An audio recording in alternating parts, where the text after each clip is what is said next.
Hey guys, so today I'm going to be talking about how I watched the movie Barbie, and I'm going to be applying the family topic of non-marital lifestyles, and then I will go over what conflict theory is, as well as how it applies to the movie Barbie, and then family feminism and how it applies to the movie Barbie.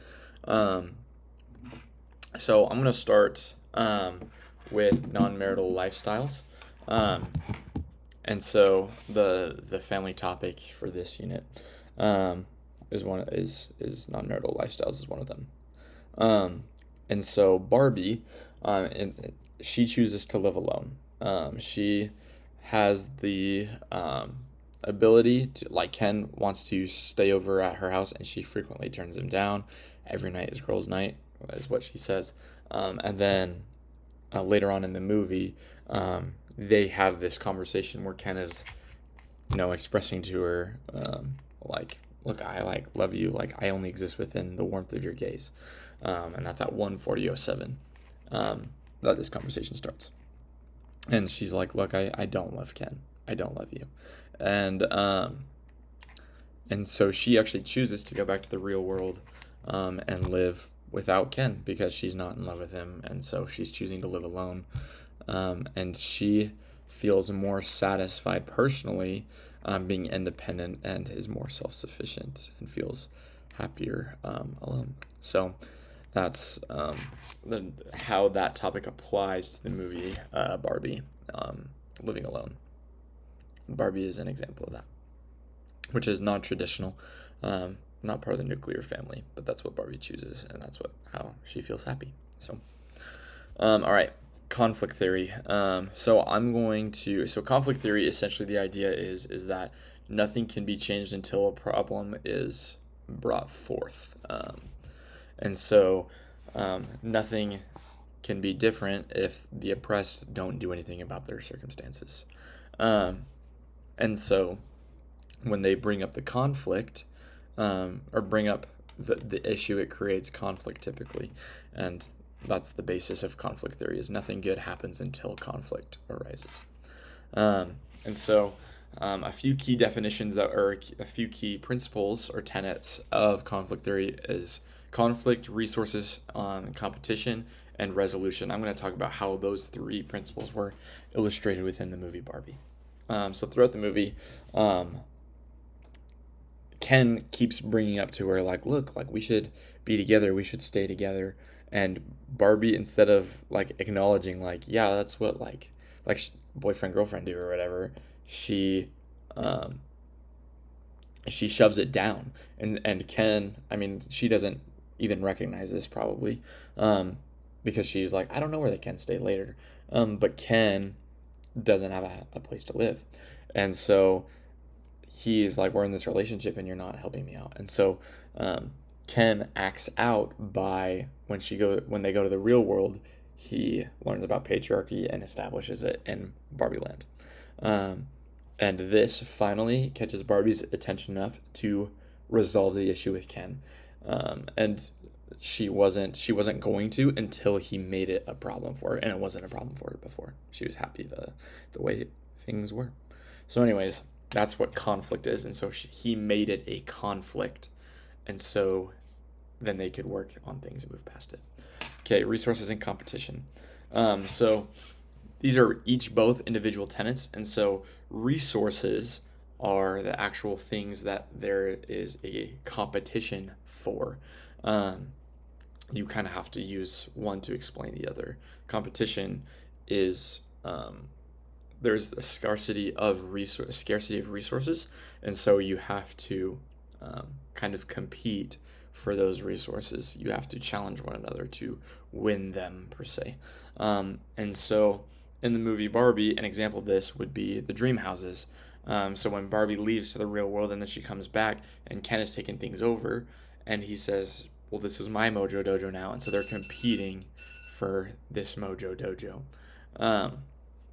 or this dream house, and so they're competing for each other, and Ken actually kicks Barbie out basically at timestamp 58:27.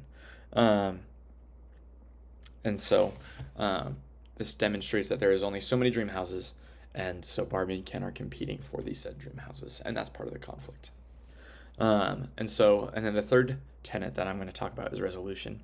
Barbie essentially, it wasn't a problem for her to just kind of ignore Ken's problems.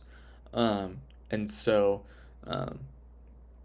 but there is a resolution that occurs because of the conflict. And so the Barbie eventually just tells Ken, look, I don't love you.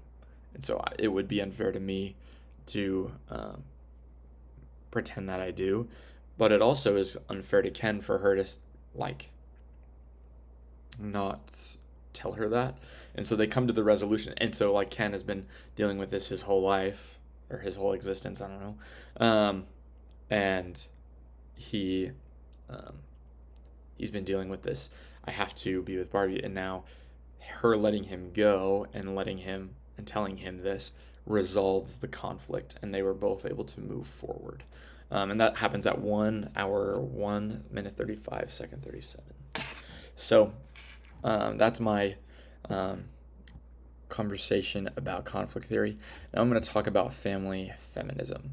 And so the three tenets I'm going to talk about in family feminism is privilege, and then I'm going to go over the type of feminist that Barbie was, and then the status quo. What does that mean? How does that apply to this movie?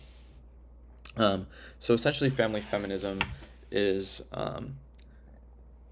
it is made for our world, not the Barbie land world, because Barbie land, all of the men don't have any power. And so family feminism is the idea that women are allowed to choose their way of life without any discrimination or really they have the agency to choose whatever they so desire with their lives, not having to live under societal norms.